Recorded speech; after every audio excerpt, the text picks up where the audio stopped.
yang banyak dosa, kita adalah orang-orang yang sering melakukan kemaksiatan oleh Allah tanpa kita sadari. Semoga dengan kita wasilahnya kumpul pada subuh hari ini, dosa-dosa kita, dosa-dosa kedua orang tua kita, dosa-dosa kakek nenek guru-guru kita, semoga diampuni dosanya oleh Allah Subhanahu wa ta'ala. Amin. Syukur alhamdulillah. Salawat bertambahkan salam marilah kita curahkan kepada paduka alam, yakni suri tauladan bagi umat Islam, tiada lain dan tiada bukan, yakni Nabi besar kita Muhammad sallallahu alaihi wasallam. Bapak Ibu, saudara-saudaraku yang dimuliakan oleh Allah Subhanahu wa taala. Alhamdulillah, pada saat ini kita melaksanakan puasa yang kedua hari. Karena puasa yang kedua hari ini Rasulullah Shallallahu Alaihi Wasallam bersabda, yang artinya siapa yang berpuasa pada yang kedua di bulan puasa, itu pahalanya akan ditambah-tambah oleh Allah tahun sekarang maupun tahun yang akan datang. Itu yang pertama. Yang kedua, pada malam hari tadi kita melaksanakan sholat sunat tarawih yang kedua.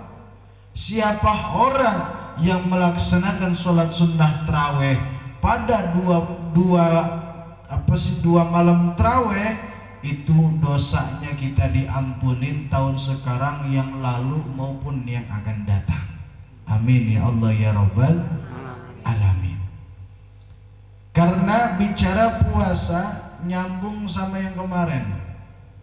Bicara puasa ini adalah madrasah, tempat pembelajaran kita menuju mengharap kepada Allah Subhanahu wa ta'ala. Karena bahwasanya tiada lain dan tiada betul adalah pembelajaran kita adalah bicara tentang masalah kesabaran di dalam hidup.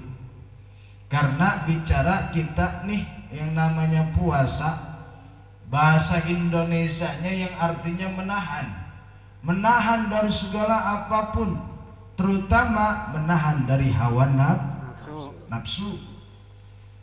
Dengan cara apa? Yaitu dengan kita sabar, kita ditingkatkan lewat di bulan puasa ini.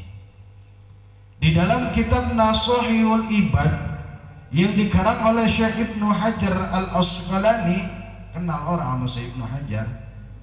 Kenal orang? Kali gitu pernah ngasih bekakak sama siapa? Di dalam kitab Nasuhul Ibad dikarang oleh Syekh Ibnu Hajar Al-Asqalani dan disarahkan oleh Syekh Imam Nawawi Umar Al-Bantani, bahwasanya kita sabar itu ada 3 tingkatan. Ada berapa? 3. Yang pertama as-sabru 'alal musibah, sabar dalam kita melaksanakan sebuah kemusibahan. Apa itu? Tiada lain tiada bukan, kita harus sabar apapun yang Allah berikan kepada kita. Sebuah musibah yang Allah berikan kepada kita, wabil khusus musibah tiada lain orang yang kita cintai meninggal dunia. Makanya kita kapan sering dengar ya, orang kalau ada orang meninggal itu amil selalu baca ayat begini. Ini amil nih, amil duluan. Nih amil nih. Nih amil. Amil nih ngomong gini nih. Amil ngomong gini, selalu kalau ada orang meninggal itu bahasanya talqin. Amil selalu baca ayat ya ayyuhat Tuhan nafsul mutmainnah irji'i ila rabbiki radiyatal mardiyah fadkhuli fi ibadi wadkhuli jannati. Bener gak? Ya ayuhat Tuhan nafsul mutmainnah, wahai jiwa-jiwa yang tenang. Kita sering ngertiin ini ayat buat orang yang meninggal. Nih saya mau nanya, ini ayat buat orang yang meninggal apa kita yang masih hidup? Yang masih hidup sih. Buat yang masih hidup. Hidup. Alasannya? biar tahu. Nah udah. Saya dulu nih, dulu zaman saya mondok itu saya nanya sama Pak Amil. Pak Amil, ya kenapa? Pak Amil, kenapa kalau ada orang meninggal selalu baca ayat ya hatu nafsul mutmainnah? Ini ayat buat orang yang meninggal apa buat orang yang masih hidup, Pak Amil? Pak Amil menjawab, katanya ini buat orang yang udah meninggal.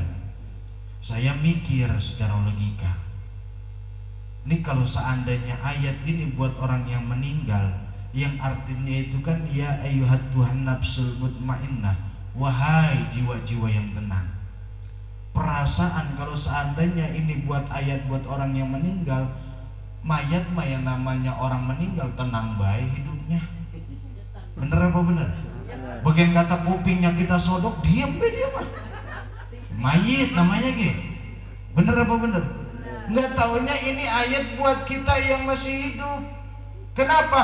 Banyak kejadian di mana-mana kita ditinggal oleh orang yang kita cinta, kita ditinggal sama orang yang kita sayang. Terkadang yang nggak tenang itu yang masih hidup yang ditinggalin. Mewek nangis kagak pukul lagu. You know kagak pukul lagu. Yes, sudah baik udah.